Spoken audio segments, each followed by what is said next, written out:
Pakistan Prime Minister Anwarul Kakar launched a dossier today on the repression of the religious minorities in India.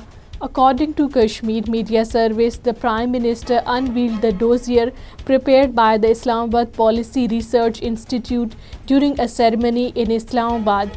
The dossier explains how instances of majoritarian violence have been inflicted on the religious minorities since 2014, the year when Narendra Modi and Bharatiya Janata Party came to power.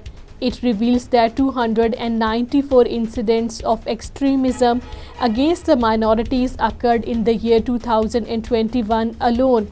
It also details how hundreds of the churches were burned to ground in the Manipur state this year. The dossier adds that dozens of the historical mosques in India are under threat and over 1,600 mosques are facing a media campaign.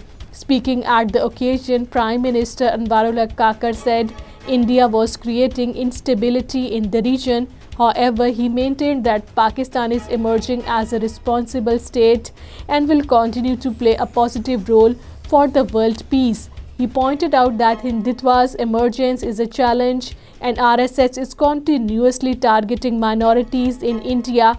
He added that the minorities enjoy complete protection in Pakistan.